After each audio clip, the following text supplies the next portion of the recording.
It smelled so good when I left my apartment today, you know, like lavender. But then when I came back, it smelled as if somebody did not flush the toilet. And you know why? It's because my neighbors are doing something that, you know, the smell just spreads across the hallway and it infiltrates the air inside my apartment. And I can't do anything about it because I can't really open my window because it's holding in my air conditioning unit and I don't want it to fall on my car, which is parked below the building. So, basically, I just gotta grin and bear it. This is me grinning and bearing it. Am I doing it right? Am I doing it right? Because I can still smell it. Today's Memorial Day. My mom came to visit me this weekend. It's been almost 2 months since I'd last seen her, so it's really nice to see her beautiful face again. And I dropped her off at the airport this morning and I started like crying, like tearing up in my car on the way back. A couple hours after I dropped her off, I went down to Barnes& and Noble's. And today I worked on part 1 of Storm Cloud, but I feel really good. Today I finished part 1. I started today where I ended with my last writing session, which was trying to figure out something. I was revising chapter 3, and in the middle of revising chapter 3, I had this idea of a different way that the scene could go. And it was one of those things where I just like didn't know whether I wanted to do it that way or not, and so I kind of just didn't know how to move forward. Like I wasn't at that point ready to make a decision about that. So I basically wasted a trip to Barnes& and Noble. And so today I went to Barnes& and Noble and instead of taking my computer out right away, I took out my writing notebook and I wrote down my feelings about that idea and basically decided to do it. Like, you know, do it, see how I like it, and if I don't like it, I can always change it in revisions or I can always just go back to the way it is now or the way it was before. And so I did it, I pushed past it. And you guys know if you've watched previous, you know, videos of mine, how it's been really hard for me to figure out part 1 in revisions, like, you know, trying to revise it, trying to figure out how I want to move forward. It's been really difficult, and so to finally push past it just feels so good. But it made me want to talk about beginnings, like writing the beginnings of stuff and how difficult that can be. Writing the beginning of not just a book but of a series. And in some ways they can be very similar, some ways they can be very different. But the main thing is that you're introducing a reader to your world. You know, you have to grab their attention, you have to hold their attention and their interest, you have to make them want to keep going. It's so easy for a reader to pick up a book, read the first line or even the first chapter, maybe even the first couple of chapters, and they can just put it down and never look at it again. And you don't want that. You want to reel them in. And of course, you're not going to satisfy everybody with the beginning, but you can sure as heck do your best. Some of the issues that I've had with writing the beginning of Storm Cloud is that I ask myself a lot of questions in that, you know, I write the scene one way. Maybe I really like it, maybe I don't. Maybe there are aspects I like, maybe there are aspects I don't. But then when it comes to a revision, it's like, okay, you're trying to analyze, okay, how can I make this better? And in some ways, you know, there may be nothing that you can do to make it better. Maybe it's as good as you can make it. Or maybe it needs a lot of work. Maybe it needs just a little bit of work. Maybe you have no idea how much work it needs. You know, you need a second pair of eyes or whatever. But in terms of looking at it from your own perspective, it's like, you know, here's the way that the scene is. Here's one way it could go. Maybe this is the way it should go. Here's how I want it to go. Here's the way that the scene is. You know, there's so many different ways that you could look at it. You could look at revising it that it becomes like overwhelming. You know, like, am I second guessing myself? Should I even change it? Maybe it's perfect the way it is. You know, maybe when I make all these changes, I'm, you know, removing all the qualities that make it such a really good chapter. You know, it's really hard to be objective about that, or to be subjective. I don't know if this is an objective or subjective thing. It's creativity, so I guess it's subjective. But you know, like you can get into this place where you're just like nitpicking every little detail, even the details that make it really, really good. You know, and so that's kind of what I've been dealing with, is like trying to figure out how do I move forward. And at this point, I think it's been about 2 months or so since I've looked at the beginning of Storm Cloud, and so that's a good bit of distance. And I think it's helped sort of shape my perspective. The only thing I'm worried about is that when I move on to the next revision, because oh, there will be another revision, if not several.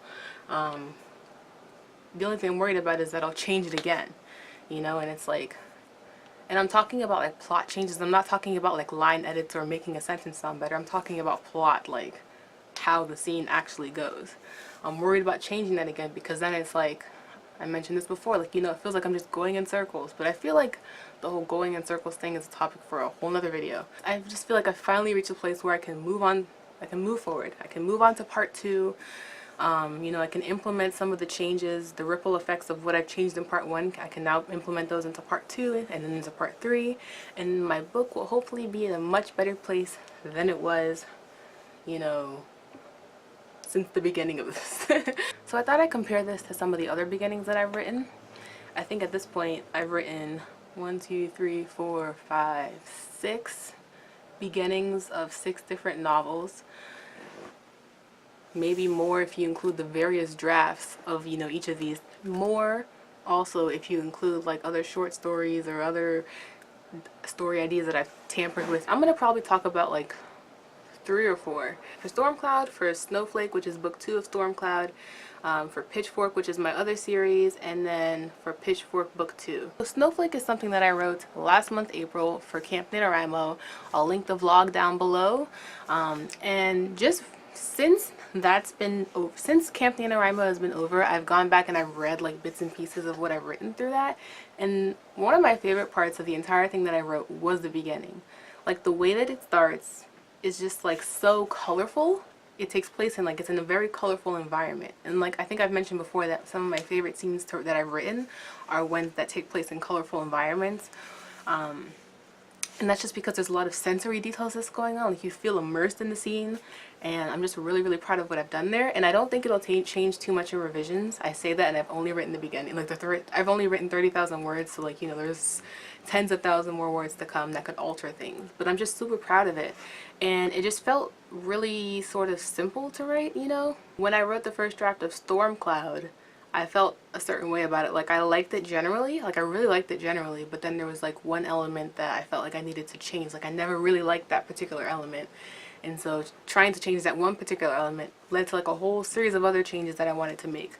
But when I wrote the beginning of Snowflake, I didn't feel that way. Like I liked everything, you know. It was towards the end of that 30,000 words where things started to fall apart, which you know if you watch my vlog. It's such a difference. And I don't know if that's because Snowflake is the second book in the series, and so I don't have to worry so much about setting up the world. By the time a reader reads the beginning of Snowflake, they already know what the world is about, you know? And so there's not so much pressure to get it right the first time. The reader is already immersed in the world. They know more about the characters and what's going on, like with the plot, and so I don't have to introduce quite so many details to them. So I can just dive in and write what I want to write. The scene doesn't have to accomplish everything that the first book of a series has to accomplish. Now, if you watch my video Sick of My Story, which was one of the them's writing words number 13, I can also link that down below. I talked about how I was sort of sick of Pitchfork. Like every time I look at it, I'm just like, ugh. But it's not that I don't like it. I really do love that story. I love the way I've written it. I always go back and I read bits and pieces of it, especially when I miss the world. But the beginning, the reason, and I talked more about this in that particular video, but I've revised the beginning of that story so much that I just don't want to look at it anymore, and that's mostly why I'm sick of that story. But you know, I think that's a good example of what can happen when you do too many revisions, when you overthink too many details at the beginning, you know? It's like, when is enough, you know? And I think with that particular story, I have exceeded enough, you know?